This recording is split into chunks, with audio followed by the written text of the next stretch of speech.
nanti diterjunkan untuk melakukan satu tindakan yang bersifat tadi contoh dugaan pengancaman, terus kemudian perampasan dan seterusnya. Ini pidana itu simpel. Pidana tidak ada negosiasi. Assalamualaikum warahmatullahi wabarakatuh. Salam sehat untuk Indonesia dan salam sejahtera untuk pemirsa TV Tirta Media. Dalam hal ini saya atas nama Raidin Anom, saya adalah berprofesi sebagai advokat dan saat ini dalam organisasi advokat saya menjabat sebagai Ketua Dewan Pimpinan Daerah Provinsi Banten, yaitu di dalam organisasi Ikatan Penasihat Hukum Indonesia. Dalam hal ini sangat kami ingin suguhkan satu program yang kami anggap sangat penting dan perlu untuk disiarkan, yaitu program kostum. Kostum adalah konsultasi seputar hukum, ya. Untuk itu kami akan lakukan sampai nanti kami melihat bahwa ada perubahan-perubahan yang terjadi, bahwa sekarang hukum adalah satu panglima yang menjadi perisai penegakan untuk rakyat Indonesia. Tapi banyak problem di masyarakat bahwa telah terjadi krisis hukum. Untuk itu, untuk pemirsa semua yang ingin ikut bersama kami pada jalur kami ini, agar ke depan kita bisa sama-sama bertukar pikiran, bertukar pendapat terkait pemahaman hukum, atau nanti ada pemirsa juga TV Tirta Media yang belum paham tentang hukum, mari kita sama-sama belajar. Dan kemudian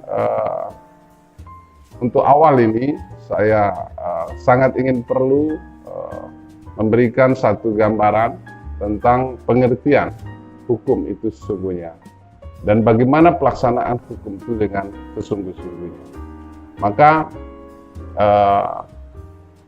banyak bidang hukum, salah satunya adalah ada hukum pidana. Nah, apa keterkaitan hukum pidana dengan hukum perdata? Ini yang seringkali sama-sama kita tidak paham, dan masyarakat awam khususnya itu sangat tidak mengerti sebenarnya bagaimana ketika orang dihadapkan pada problem hukum, tapi mereka tidak paham bagaimana cara menyelesaikan tentang tragedi problem hukum itu sendiri. Nah, dalam kesempatan ini saya ingin memberikan penjelasan secara umum bahwa hukum perdata itu adalah hukum kepercayaan, ya, hukum yang dibangun bersama-sama atas dasar keyakinan dan kepercayaan satu pihak dengan pihak yang lain. Nah, hukum perdata ini diawali daripada satu perjanjian, satu komitmen yang biasanya dikonkretkan di dalam satu perjanjian MOU terkait kepentingan apa. Nah, bagaimana ketika perjanjian ini nanti kita harus menegakkannya, dan atau jika ada problem bagaimana penyelesaiannya. Nah, untuk itu saya beri contoh bahwa jika dalam company apapun ada masing-masing pihak membangun satu karakteristik perjanjian hukum yang sifatnya perdata, maka nanti penyelesaiannya adalah di lembaga arbitrase atau lembaga-lembaga penegak hukum seperti pengadilan. Nah, kemudian juga ada hal lain, misalkan pemirsa atau masyarakat secara umum ya ingin melakukan katakanlah peminjaman uang di bank, terus kemudian perjanjian kredit mobil atau kredit kendaraan bermotor. Nah, itu sama saja. Nah, itu penting untuk kita lihat. Yang pertama adalah ketika kita ingin membangun satu perjanjian hukum, maka penting untuk kita lihat adalah kecerdasan dan pemahaman kita secara hukum itu. Nah, banyak sekali kita jumpai di masyarakat bahwa ketika masyarakat ingin datang ke lembaga pengelola keuangan, ya, apakah itu bank, leasing, finance, apapun itu. Nah, itu kadang-kadang kita tidak paham dan langsung datang menandatangani satu perjanjian MOU itu. Nah, di dalam hukum perdata diatur tentang keabsahan daripada perjanjian di 1320 KUH Perdata itu, yaitu salah satu yang dianggap sah itu adalah ketika para pihak sama-sama cakap dalam hukum. Cakap dalam arti apa?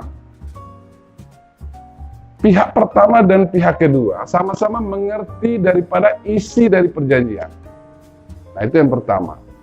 Yang kedua, para pihak sama-sama duduk bersama dan mentandatangani dalam waktu dan tempo yang sama. Nah, itu syaratnya.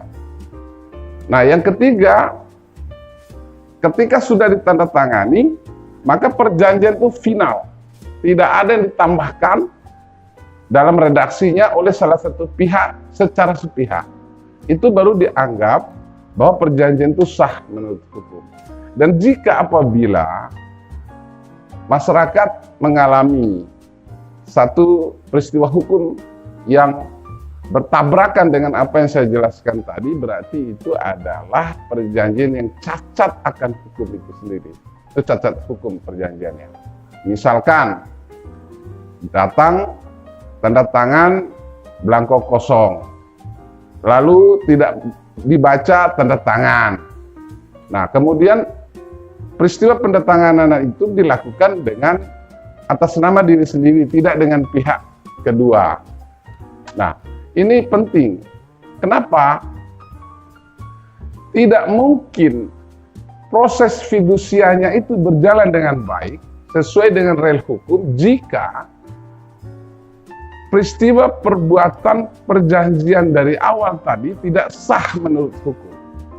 Nah, makanya banyak sekali peristiwa hak kewajiban kita luntur di tengah jalan. Nah, maka jika itu dilaksanakan secara baik dan sesuai dengan acuan hukum yang ada, maka sesungguhnya ke depan ketika ada terjadi pelambatan, ya, pelambatan pembayaran ataupun ada kendala-kendala lain yang mengakibatkan cicilan itu tidak jalan, maka pihak pertama tidak semena-mena melakukan tindakan yang bersifat katakanlah selaku eksekutor atau melakukan pengambilan secara paksa atau melakukan eksekusi. Karena sesungguhnya dalam hukum perdata khususnya tidak ada lembaga satupun yang mampu atau diberi kewenangan secara penuh dan utuh oleh negara tentang eksekusi kecuali lembaga peradilan, yaitu pengadilan. Nah, ini penting. Maka siapapun barangnya, siapapun unsurnya, siapapun pihaknya yang melakukan eksekusi terkait dari awal tadi terjadi satu perjanjian perdata, maka itu adalah satu perbuatan melawan hukum. Nah, jika kita semua, ya, khususnya para pemirsa, jika mengalami satu peristiwa hal-hal seperti itu, jalur mana yang harus ditempuh? Pertama, jika badan hukum yang tadi yang membuat perjanjian dengan kita melakukan perbuatan melawan hukum terkait dengan perjanjian yang kita maksudkan tadi, maka kita perlu mengajukan satu gugatan perbuatan melawan hukum seseorang atau lembaga kepada pengadilan, ya, pengadilan terkait, yaitu misalkan kalau terjadi di Tangerang, maka pengadilan negeri Tangerang kelas 1A itu lakukan gugatan perbuatan melawan hukum. Nah, jika kebalikannya pihak leasing yang merasa dirugikan oleh kreditur, maka dia harus melakukan gugatan yang bersifat yang namanya wan prestasi, karena di sana sudah diberikan satu ruang yang jelas. Nah, dia harus melakukan gugatan wan prestasi terhadap krediturnya, bukan dengan cara menyiapkan sekelompok orang lalu nanti diterjunkan untuk melakukan satu tindakan yang bersifat tadi contoh dugaan pengancaman, terus kemudian perampasan dan seterusnya. Nah, kalau itu dilakukan oleh sekelompok orang yang mengatasnamakan lembaga pengelola keuangan tadi, melakukan hal-hal yang bersifat mengarah kepada dugaan pidana, maka pengancaman masuk ke dugaan pidana, perbuatan pidana. Terus kemudian perampasan pun terhadap barang atau objek tadi secara sepihak dilakukan, maka itu dapat dilaporkan kepada pihak kepolisian yang menangani tentang dugaan pidananya. Nah, itu adalah satu tindakan perampasan. Ya. Nah, itu jika kita ingin memahami secara awal, untuk kita semua bagaimana memulai melakukan satu kerjasama usaha dengan lembaga apapun, terus kemudian melakukan satu perjanjian tentang utang piutang dan seterusnya. Nah, ini penting. Nah, yang kedua, tadi saya singgung soal pidana. Pidana itu adalah hukum formil yang tidak bisa dibantah-bantah, yang tidak bisa dinego-nego, yang tidak bisa dibayar-bayar. Nah, kalau tadi perdata itu sistemnya adalah berkaitan dengan finansial. Dia ketika bayar selesai.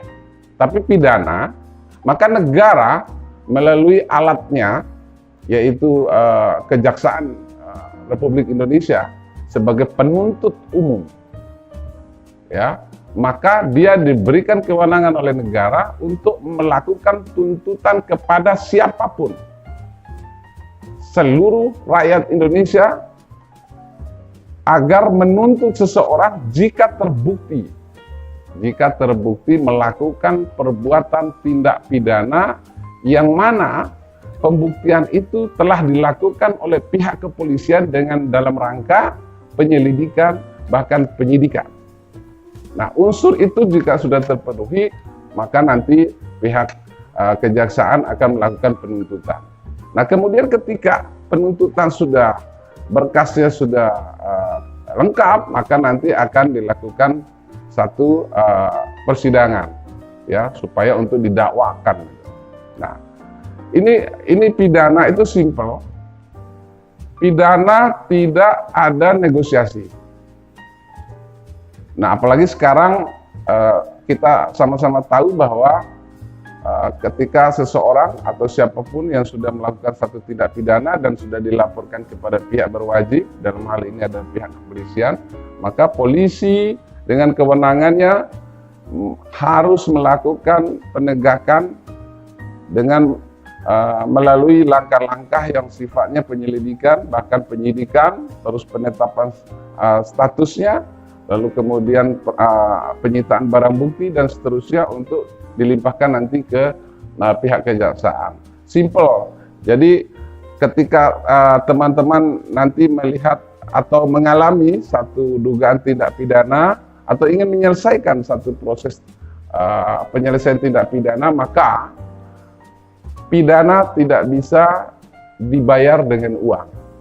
Sekalipun para pihak sudah damai, maka pihak negara akan berhak melanjutkan tuntutannya karena ada lembaga kejaksaan yang akan melakukan tuntutan secara hukum di negara kesatuan Republik Indonesia ini. Nah, untuk itu saya sebagai awal, ini acara perdana kami, ya. Acara perdana ini saya ingin mengundang teman-teman, ya, terus kemudian komunitas manapun, ya, baik komunitas hukum, komunitas seni, komunitas manapun, ya, pengusaha boleh. Mari kita bergabung untuk mencerdaskan isi kepala kita bersama-sama. Nah, kita di sini tidak ada kepentingan apapun kecuali hanya untuk melakukan pencerahan-pencerdasan kepada kita semua, kepada rakyat Indonesia, yang mana negara punya keterbatasan untuk memberikan ruang pencerahan atau pencerdasan hukum kepada rakyat secara keseluruhan. Itu negara, saya rasa, ya mungkin sibuk atau keterbatasan alatnya, ya, maka dianggap perlu kita sebagai warga negara yang sadar hukum, yang taat hukum, dan ingin yang belajar hukum. Mari kita ambil ruang, kesempatan di studio kami di TV Media Tirta untuk sama-sama kita cerdaskan pikiran kita, dan nanti seterusnya juga akan kita kembangkan, kita teruskan kepada pikiran-pikiran orang lain dan keluarga-keluarga kita yang terdekat, agar tidak ada orang yang tak paham hukum lalu melanggar hukum.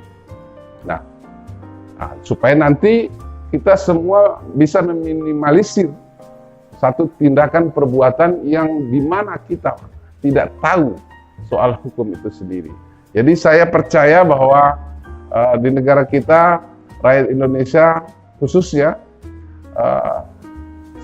sebanyak produk hukum yang muncul, yang diciptakan oleh DPR di Senayan sana, mereka jangankan isi hukumnya, jadi nomor undang-undangnya aja banyak yang nggak tahu. Nah, untuk itu TV Media Tirta hadir untuk memberikan satu solusi yang baik, ya, untuk kita semua. Mari, tanpa ada batas untuk kita menuju Indonesia yang maju, sejahtera, ya, dan tentu diridhoi Tuhan. Nah, maka penting kita untuk sama-sama belajar hukum. Nanti ketika kita sudah paham, tidak ada kesenjangan, tidak ada saling menindih, tidak ada saling intervensi dalam kehidupan sosial bermasyarakat dan bernegara. Jadi demikian apa yang saya bisa sampaikan. Terima kasih, tetap semangat, dan kita tetap kembangkan program ini agar terus ke depan. Dan untuk sesi berikutnya saya nanti mungkin akan banyak yang sudah tokoh-tokoh hukum ataupun tokoh-tokoh sosial, ya, tokoh-tokoh politik juga, walaupun kita nanti tidak akan bicara politik, ya, dan mereka sudah ngantri untuk hadir bersama kami, bersama TV Tirta Media yang berada di Lipofilik Karawaci, Tangerang. Nah, untuk itu mari kita bersemangat. Salam sehat untuk semuanya. Semoga Tuhan meridhoi kita semua. Amin. Assalamualaikum warahmatullahi wabarakatuh.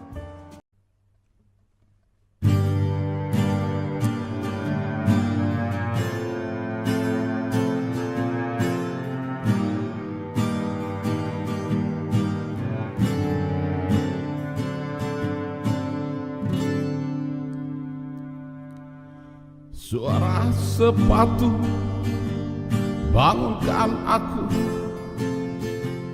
melirik dalam di janji jiwa.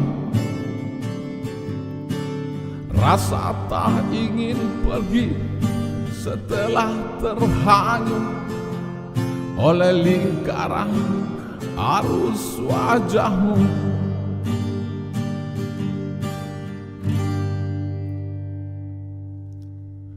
Perlahan irama nadiku mainkan lagu, mencari langkah itu dalam lamunan. Ia tersenyum kemudian berlalu, menunggu aku di bawah pojok tangga rembulan.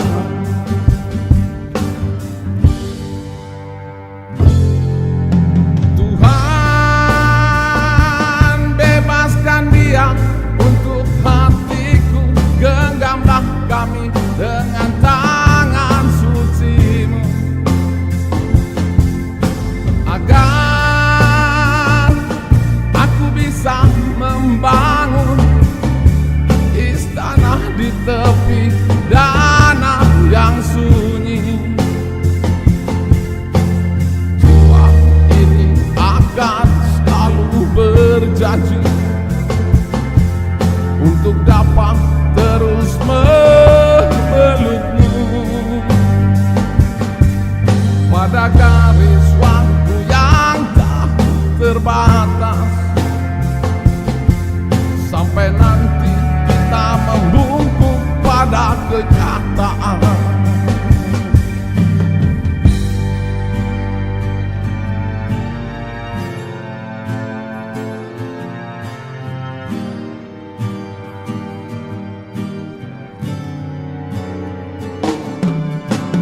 Perlahan irama nadiku mainkan lagu, ku cari langkah itu dalam lamunan. Ia tersenyum kemudian berlalu, menunggu aku di bawah pojok tangga rembulan.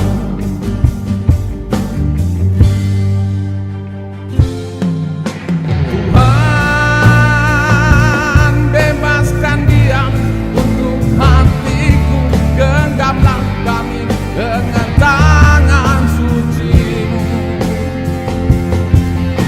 agar aku bisa membangun istana di tepi danau yang sunyi. Ini akan selalu berjanji untuk dapat terus memelukmu pada garis waktu yang tak terbatas, sampai nanti kita membungkuk pada kenyataan.